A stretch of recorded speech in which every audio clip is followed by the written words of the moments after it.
Hello, good morning. If you've just joined us, of course, this is the AM show, and this is AM Talk, where we discuss some of the big issues in our country. I've got two members of parliament joining this conversation. First is Alhassan Suhuyini, he's member of parliament for Tamale North, a member of the Lands and Forestry Committee and also the Appointments Committee of Parliament. And Dr. Stephen Amoah is MP for Nshaiso, member of the Finance Committee and Privileges Committee of Parliament. Good morning to you, gentlemen. Thank you for joining me. Good morning. Good morning. Thank you for having us on your set. Yeah, I'm not sure if I've asked this or if it is clear enough. Alhassan Suhuyini, you haven't resigned from the Appointments Committee, have you? No, I haven't. Okay, all right, great. And fasting started yesterday. Yes, indeed. So let me take this opportunity to wish Muslim brothers and sisters Ramadan Kareem. We pray that Almighty Allah will accept our ibadah, accept our fast, and guide us onto the right path, and help us maintain the good deeds that we will embark on even after the 30 days of Ramadan. And I wish non-Muslims to Ramadan Kareem, because I know that even people who do not fast, especially those who live in predominantly Muslim communities, tend to also feel the atmosphere around this time. And it's good to do good, even if you are not fasting in the month of Ramadan. Ameen. Well, thank you very much. We'll be celebrating after the fasting. Dr. Stephen Amoah, is that your breakfast? Because you were showing it to us a while ago. What's the intention? You want to share? Oh. Oh, probably share with my brother, and everything that Honorable said, I also share the same with him. I am with the Muslim brothers, especially him, that I'm going to have program with this morning, in spirit and in prayer. So I also support them. Probably mistakenly that was shown. Of course, I will come and prepare some for you. Well, thank you very much. Since you're in Nshaiso, so are you in Kumasi? Dr. Stephen, I was asking if you're in the Ashanti region. Are you?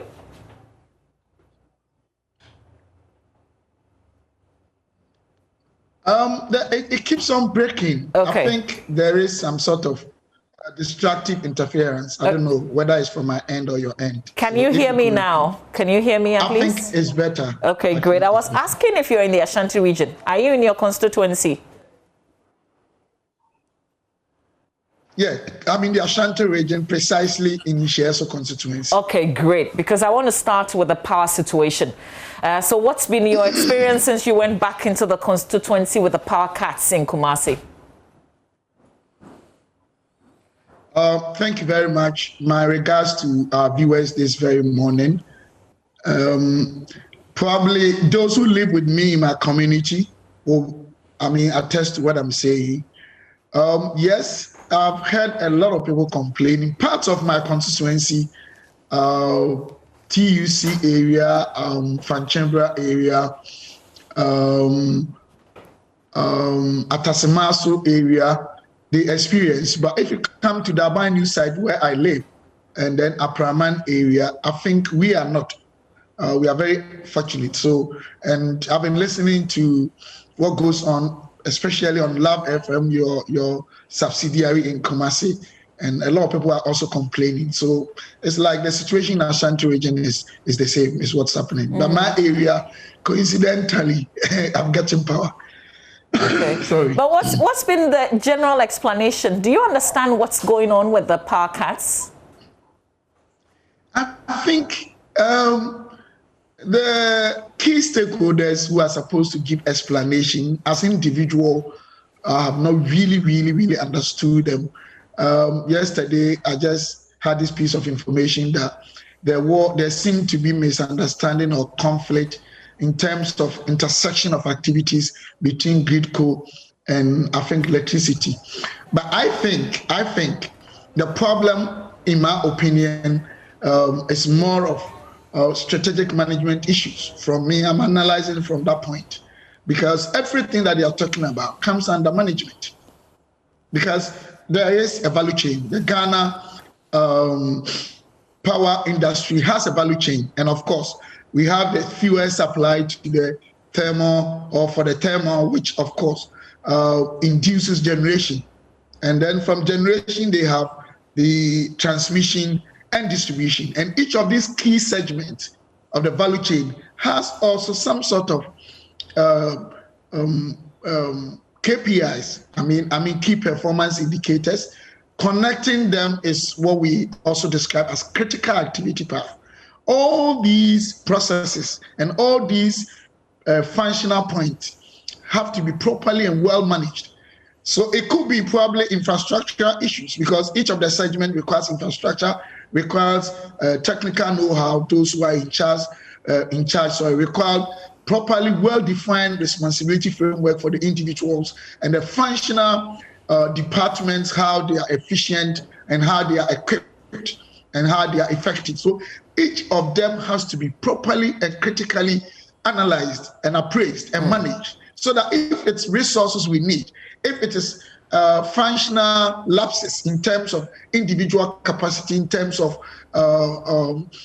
department capacity, we need to analyze all these things and understand them, and also define responsibilities for the various segments or institutions, BRA, GridCo, electricity company, and what we have to also know is that. So it is clear. It is clear that even from where you sit, you're not so sure what the issues are. Personally, I'm not 100%, because I use this frame and people sometimes, they even want to call me. We call something asymmetric information management.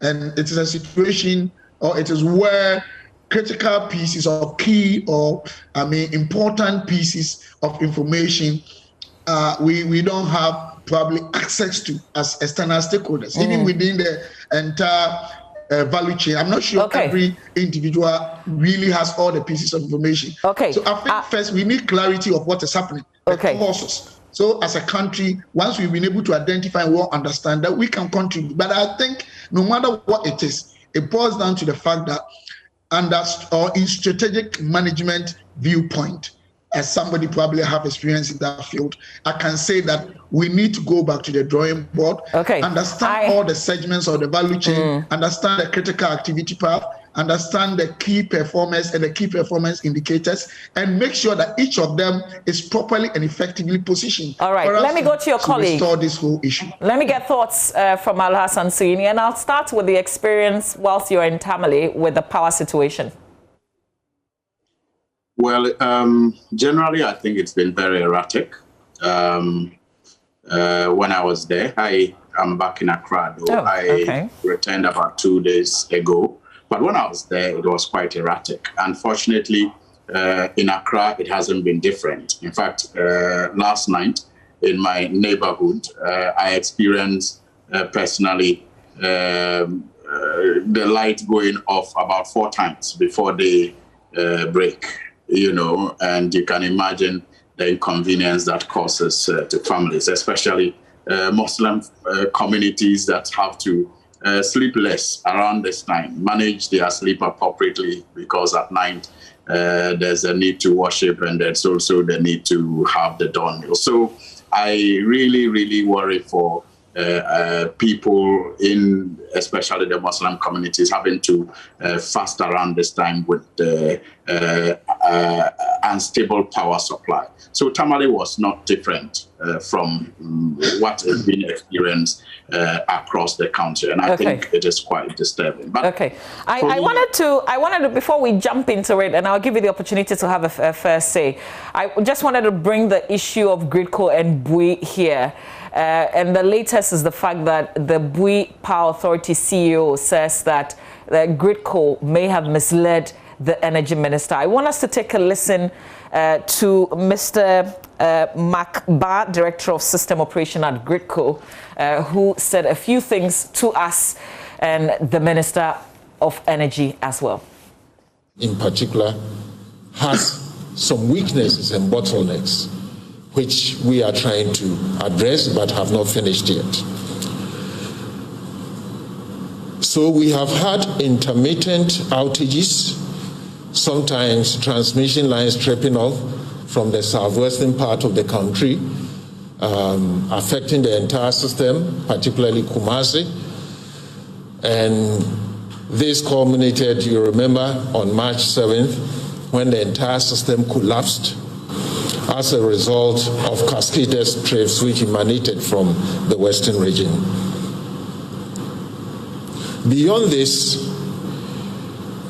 Ashanti region, in particular Kumasi, has been experiencing intermittent outages, particularly in the evenings during peak times. And all this is basically because of the fact that our power system has grown in terms of demand. In fact, for the first time this year, we have crossed 3,000 megawatts in terms of demand. We Power Authority, or the We Hydroelectric Power Plant, happens to be the only power plant which is in the central part of the country. It supplies part of the central part, and the rest of the load is met by generation from down south. Currently, as I'm talking to you now, we have had to shut down the Bui plant because of the low water level in the dam.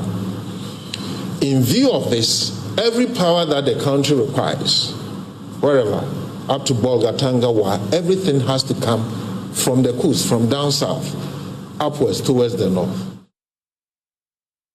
So it is this statement that the CEO of the Bui Power Authority says are not true. Let's listen to Mr. Fred Owari. Voltages are low, you switch on your lights. I think Gridco has misled the minister in making such a sad statement, because as you sit here talking right now, who is in operation? We have 3 units which work at 133. It's not true that the water is not dried true. up. It's not. That water has gone down without any doubt whatsoever. But this is not an unforeseen act. We knew this, and last year, when we submitted our supply plan, we indicated quite clearly that this year we will not be able to generate as much as we generated last year. And we'll give you them month by month how much we're going to. If there's a problem, let's talk about it. If there's a problem, let's talk about it. The fault definitely not coming from us, because we are generating power, not to the highest level, but we are in operation. Al-Hassan Sini, what's your understanding of what is playing out here? Mama B, it takes a long time to feel the effects of mismanagement in the season of abundance. When there's abundance, available for you to play with, even when you are mismanaging, it takes a very long time for people to begin to feel the effect of that mismanagement. And it's just like inheriting, so much wealth from your parents. In the beginning, when you are mismanaging, it is not felt, it is not realized until the chicken come home to roost. And that, for me, is what is happening in our power sector. We have come a long way to the point where we were, by all the experts' predictions, coming out of the woods in terms of the proper and appropriate management of our power systems in this country. And this was as a result of the 2013-2014, devastating Dumso and power challenges. And the 2013-2014 crisis had been predicted by experts even before it hit. And this was as a result of long neglect in terms of investments and management in that sector. So I am fond of saying it for those who may not recall that we did have Dumso under Rawlings, we had it under Mills, we had it under Kufuor, and it was just a matter of time for it to get worse. And indeed, it got worse under President Mahama. But in that worst case was an opportunity for us to put things right. So you had the generation challenge, you had the fuel challenge, and then you had the financial challenge, which all culminated into the crisis that we experienced between 2013 to 2015. So the president and government at the time set out to begin to put the structures right and to do the right kind of investment in generation, where we are now in the region of almost 5,000 megawatts. In the financials, where the debts in the sector became even threatening, suffocating, for banks and financial institutions. Are we there? Yes, you're on. We can hear you. Yes. So in that area too, you have of Tesla. Even in an election year, when people complained about hardship, this was a government and a leader that was minded by the need to fix a problem permanently. So ESLA had to be introduced to retire those legacy debts and give some fresh air, in terms of investments in the power sector, and give assurances to people who wanted to invest in the sector that it will be liquid moving forward. No wonder we are told that so far ESLA has generated within the last 4 or 5 years over 12 billion Ghana cedis. 12 billion, not million, 12 billion Ghana cedis for this government. But unfortunately, it's been mismanaged. And you recall that in the beginning of the NPP government, when they started mismanaging ESLA, we had cause to caution that, look, the way you are going, you will take us back to Dumso, because that was not the intention for which some of these structures were put in place. Again, in the fuel challenge, I told you there were 3 challenges. You had the generation challenge, you had the fuel challenge, and then you had the financial challenge. So the generation challenge was fixed with the bringing on board of Ameri and Eka and others. And then you had the financial leg, which was to be catered for by ESLA, which will bring about consistent investment in the area without the challenge of financing. Then you had the fuel challenge. I'm sure that many reporters, I'm sure you and I will remember, will not remember WACP and how rich all it was to report on the West Africa gas pipeline breaking down and pirates attacking it, and as a result, we having power crisis in this country. Why wouldn't reporters remember WACP that much as you and I will remember it when we're reporting those days? It's because we now have Ghana Gas, which is giving us some stable supply of gas, which is also cheap in terms of fueling our plants. And that didn't just happen. It was a conscious plan to make it happen. I remember President Mahama used to refer to it in those days as the game changer, and that Ghana Gas was going to be the game changer. And so Ghana Gas was fast-tracked. I mean, the development of that project was fast-tracked so that we could have some reliable fuel. So these were some of the things put in place to give that sector some, relief, so that we could begin to build upon what had been achieved with generation, with the financials, and with the fuel aspect of it. Unfortunately, this government came into office, and the first thing they did was to go renegotiating things they didn't have any business renegotiating.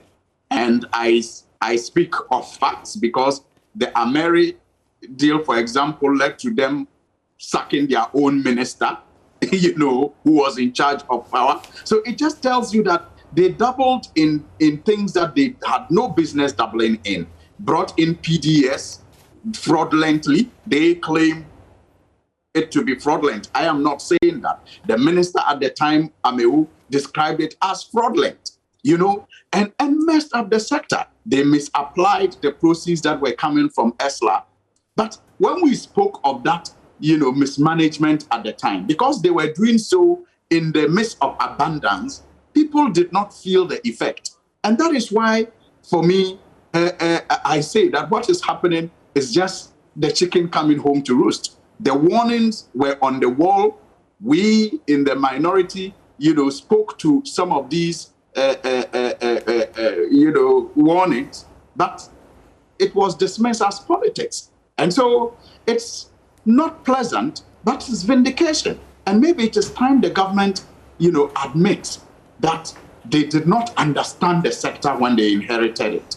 And they did not perhaps appreciate where the sector was headed as a result of some of the things that had been put in place by the previous government. And that if they took their time to perhaps go through the handing over notes and engage, the previous government better, not with the mindset of witch hunting and criminalizing them, we wouldn't be where we are. Most of even the routine maintenance works that are happening now, Mama V, are delayed. Speak to the experts. They are delayed because they didn't find them important when they took over.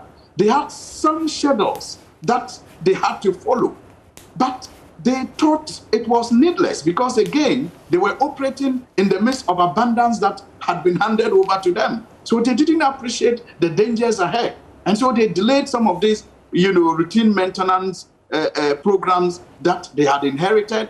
They diverted some of the funds meant for some projects to other projects. And now they have to, start those projects. And that is why we are in the mess that we are in.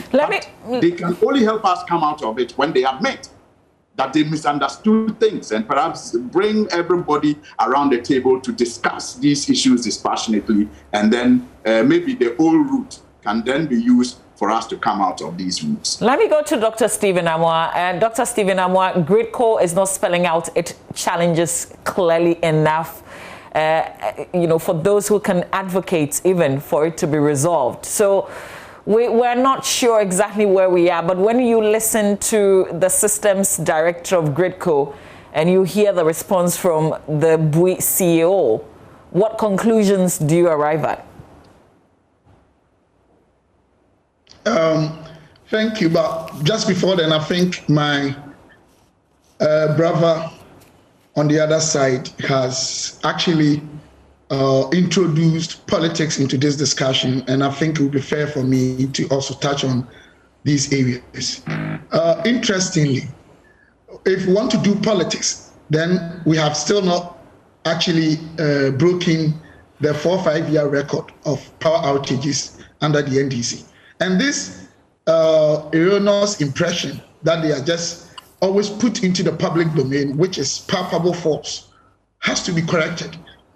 When they took over, in fact, the first statement by the then Honorable Dufour, respectfully on the floor of the Parliament, captured the achievements, the effort, and then the things that the then MPP government had done in the area of energy, talking about T1, T2, talking about Asogli, talking about Budai. So they came and made huge infrastructure and other developments in the area of energy. And when they talk as if they did not inherit this. But with all this, what happened?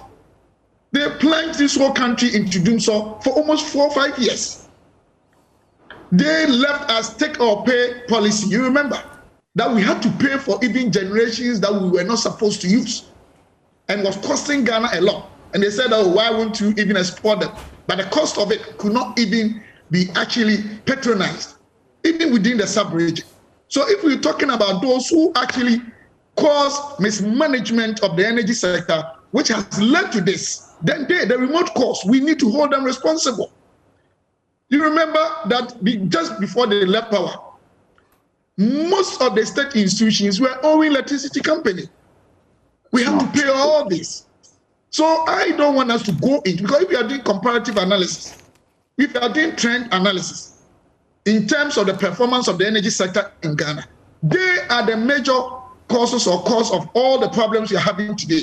Except that they are not the ones running the economy today. So it is your responsibility. Perfectly well. But my sister, you heard, in fact, I even made a mistake. I thought the misunderstanding was between GridCo and electricity.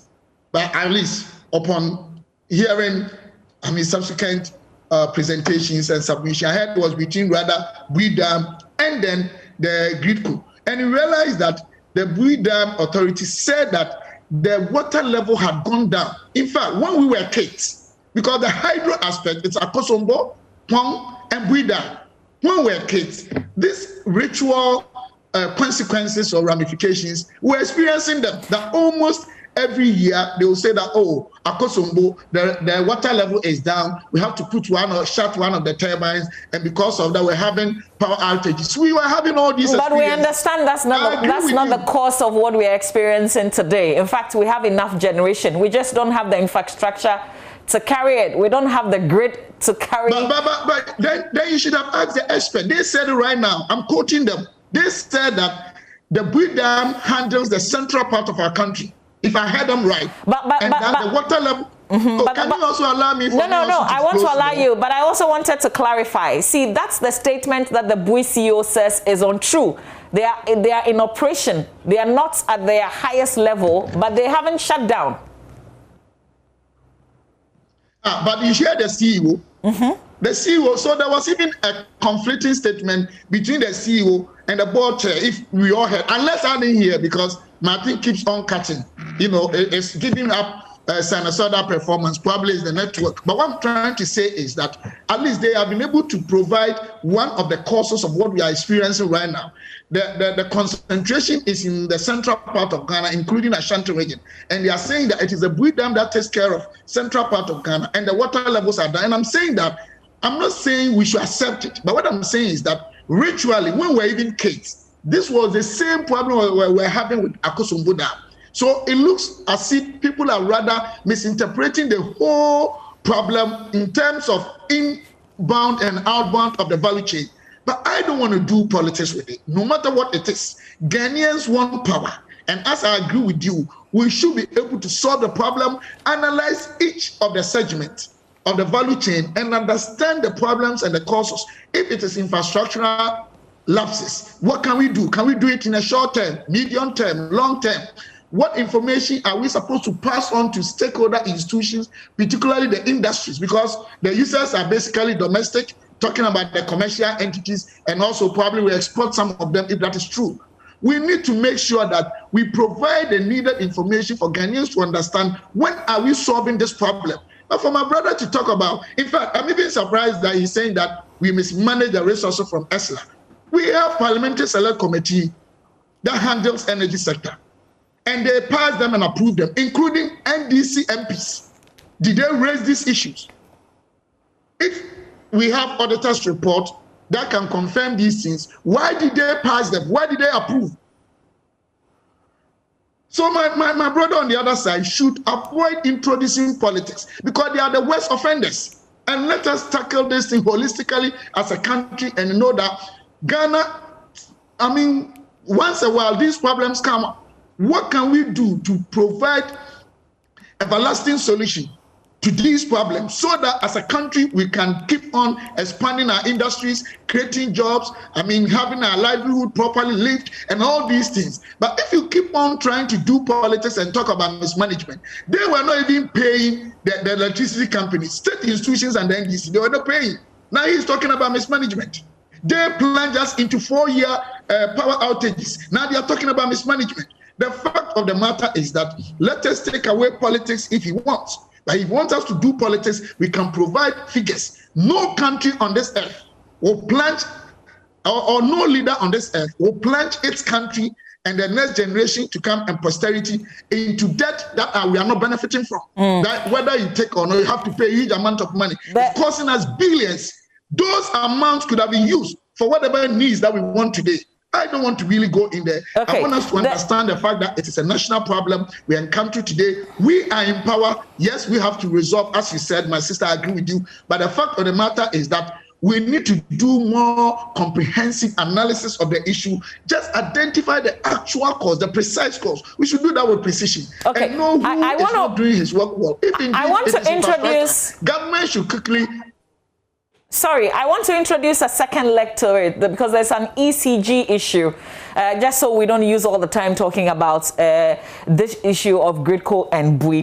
The ECG workers, in fact, the junior and senior staff, are also against their managing director. They say he is incompetent and they want him to be removed. And they've given a deadline to the board to consider their request. Otherwise, they say they will advise themselves.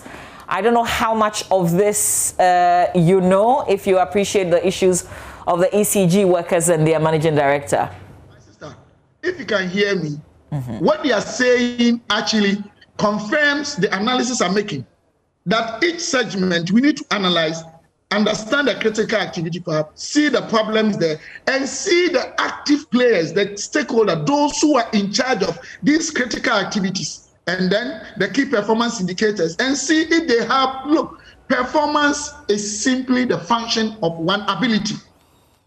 If the manager or the director has the ability, then the next thing is opportunity. Opportunity comes with resources. Opportunity comes with infrastructure. Opportunity comes with a lot of things. Then motivation. So we need to analyze these things. You cannot say the director is incompetent unless we really go into the issue and find out whether what the staff or the workers or the employees are saying is true or otherwise. Then we can draw the needed inferences and move on from there. So what I'm saying is that my proposition this morning is that all the segment, I think it's the simplest thing we should know, that in terms of the fuel supply for the thermal point, are we having it done efficiently and effectively? In terms of generation, are we having it where you talk about the liquid and the gases? Are we having it in terms of transmission? Are we getting everything right? Are the things we have not obsolete? Or people are saying they are also obsolete, whether true or not. We need to analyze these things. Then those who are in charge of these critical activities, who is in charge of what, and what is the person doing? What is the person lack that is leading to this problem? We need to do this strategic management analysis of the situation, or situational analysis, and then find solutions to it. But if our brothers want to do politics, then they are the worst offenders.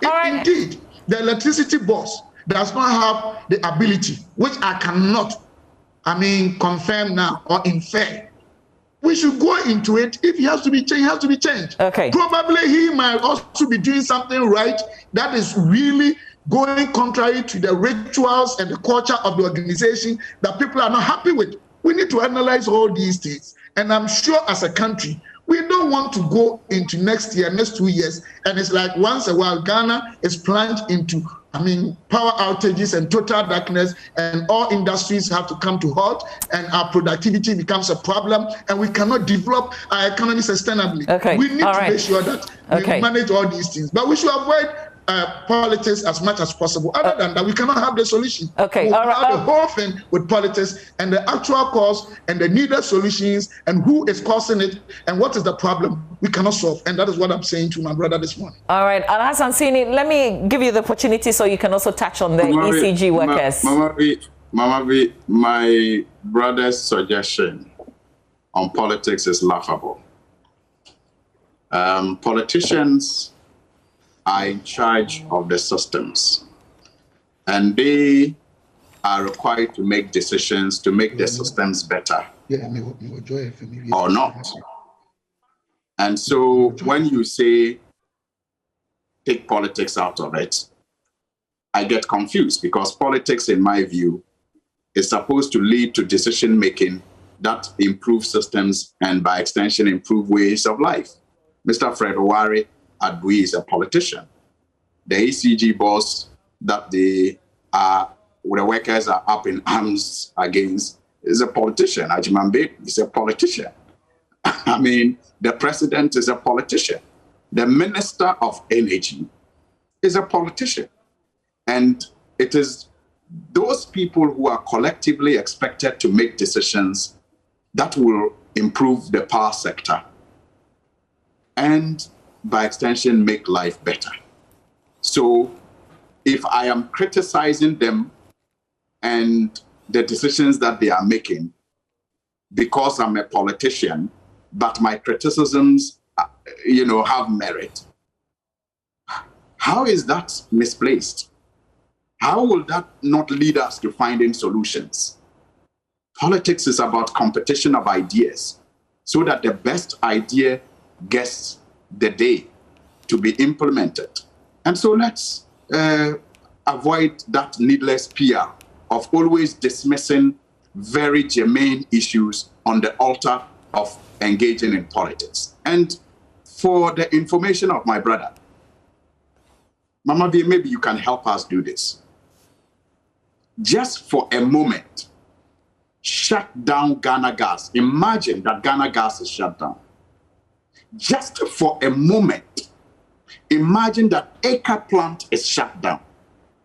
And just for a moment, think of Ameri being shut down. And just for a moment, imagine that we didn't have about 12 billion from ESLA. And then picture for yourself the energy sector as it is today, how it would have been. Just imagine that these three, investments, Ameri, Acre, and Ghana Gas were not there.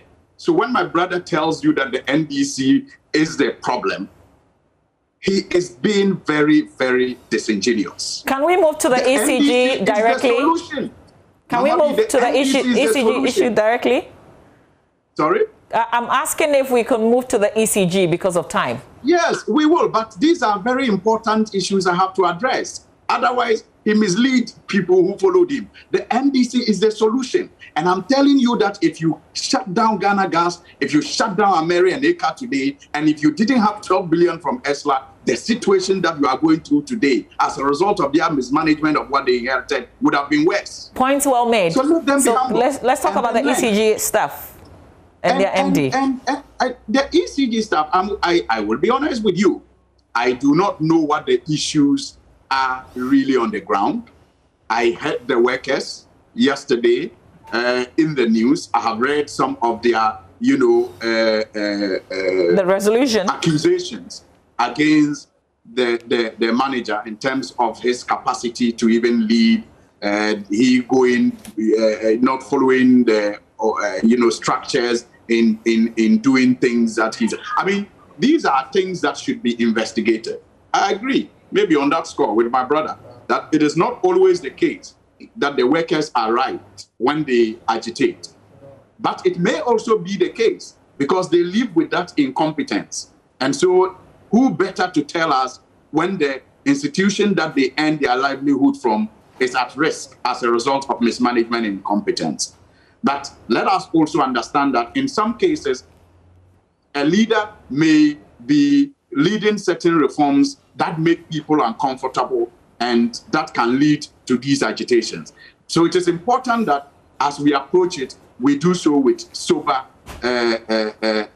minds, with open minds, and so that we can soberly reflect on the issues as they come to fore and take a decision. The appointing authority must be concerned about what is happening there, especially around this time when the power sector is in the crisis that they are in. This sort of distraction is not what is required. You need unity of purpose at all the agencies. Workers working in tandem with management and working with other institutions in the same sector to resolve the crisis so that we can all benefit. These are things that you do not need at this time. But if you permit me to address another issue my brother raised, because I have filed a question on the floor of Parliament on this issue, and I'm expecting that when it is addressed, it will put to rest, the argument of excess capacity charges. We have often heard of it, but we do not know the companies that are receiving these excess capacity charges. So I have filed a question on the floor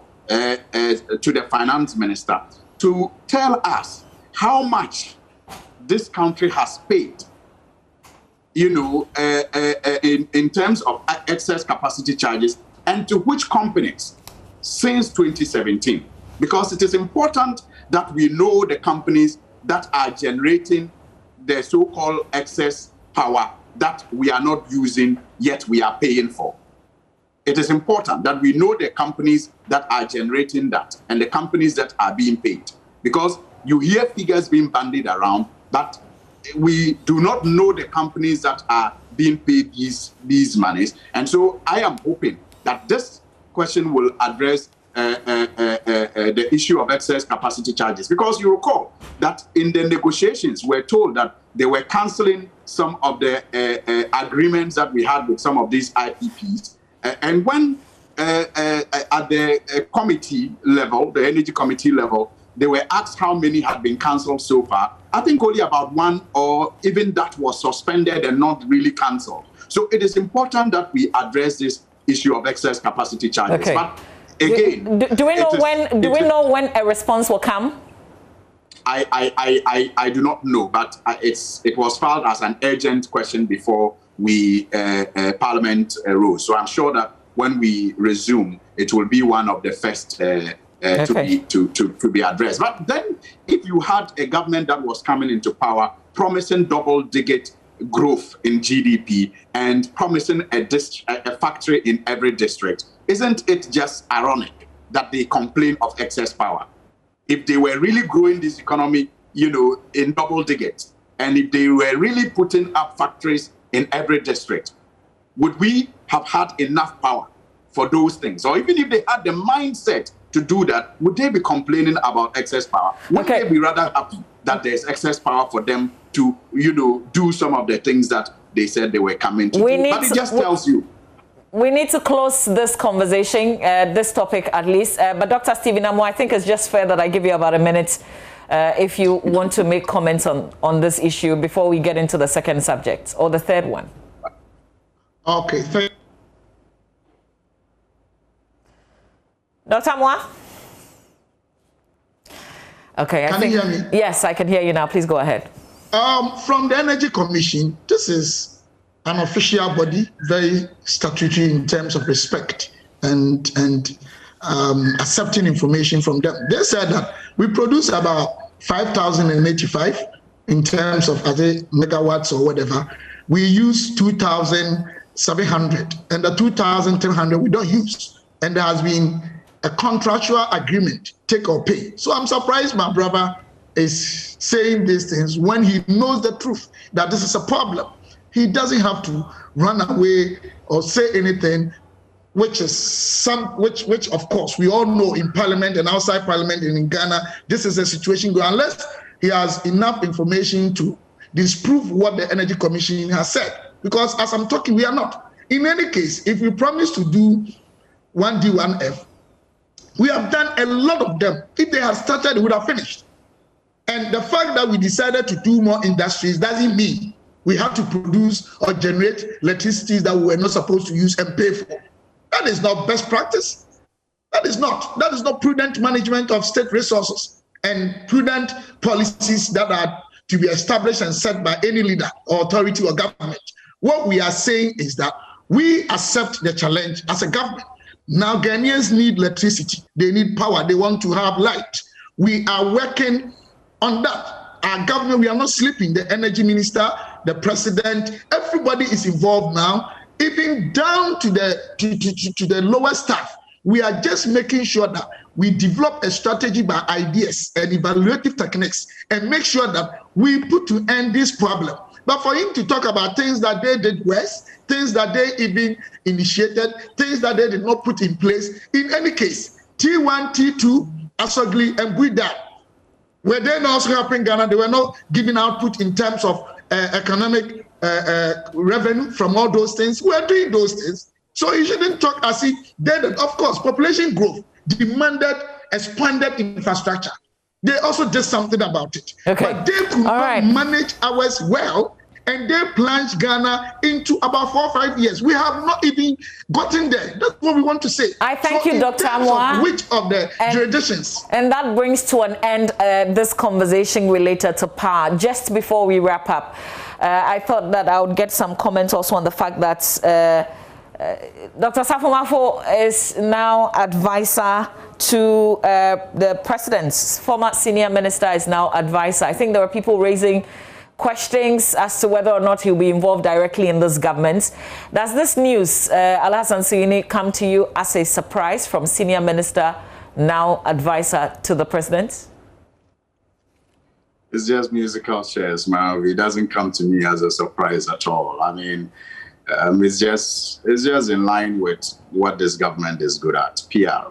And, every problem is approached with a PR solution.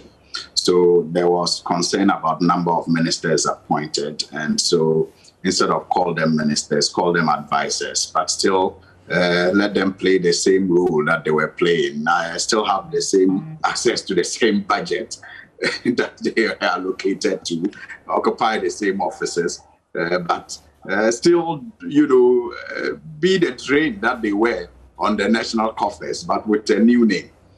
It's just in line with this government. Approach every problem with a PR solution. Interesting how you analyze that. Dr. Stephen Amoah will disagree with you. Sticker? Of course. I mean, if you're talking about experience in Ghana here, proven record, Dr. Osafo Maafo, I mean, it's beyond all debate and ambiguity. Engineer, he's not a doctor. Finance, a farmer, businessman, a minister. I mean, what else do you need to make somebody an advisor to the president? What else do you need? As I said, performance is a function. I'm repeating the function of one ability.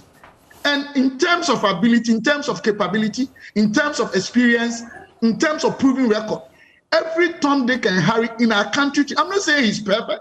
I'm not saying he's without blemish. I'm not saying he's the best in the world. But Osafo Maafo, we used to call him Osi Awoyo. Have you forgotten about this, my brother? Osi Awoyo or something.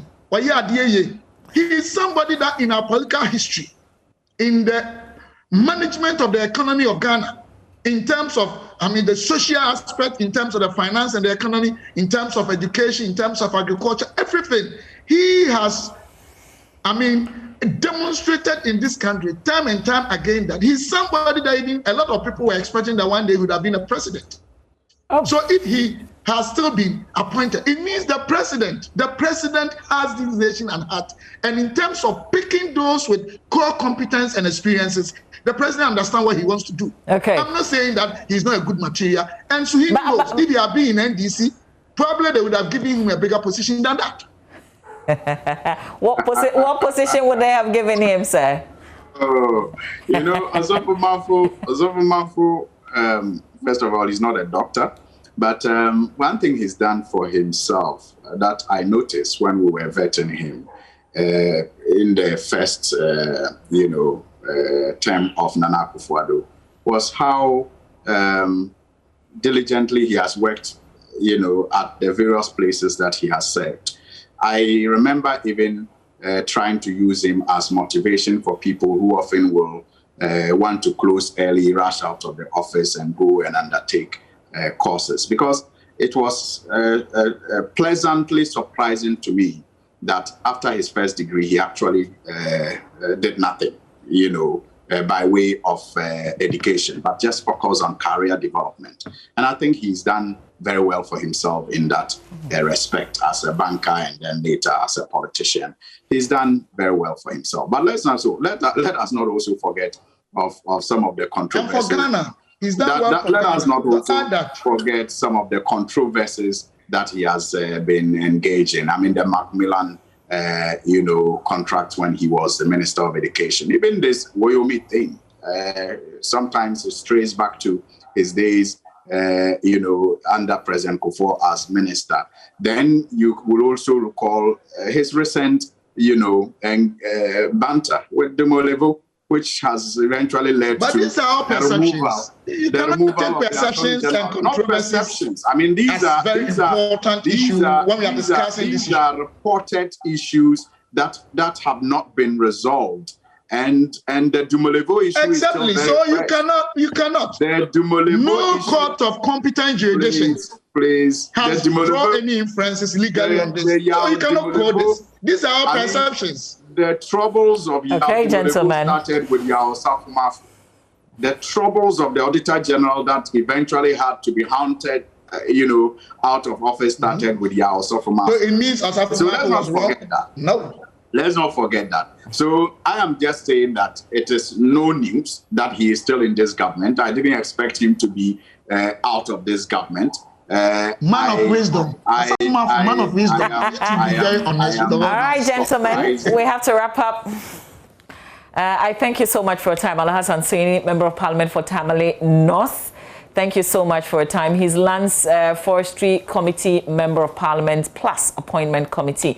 Maybe some other time, Alas Ansini, we will talk about this consultative engagement that's underway that begins today and tomorrow on the issue of Galamsey. The president did tax us to have a national conversation on this, and something is starting. So hopefully we'll get to speak on this. Also, Dr. Stephen Amo, Member of Parliament for Nshai, so member on the Finance and Privileges Committee of Parliament. Gentlemen, thank you. Sticker, you can go back to your breakfast. I'm sure next time I'll have to invite you. Thank you so much. And that's AM Talk this morning. Stay with us. We've got some more conversations as we take a trip around the regions. We want to look at the topical issues across the country today. So what is the very latest where you are? You can also join us as well as we take this trip. You're watching the AM show. Stay with us.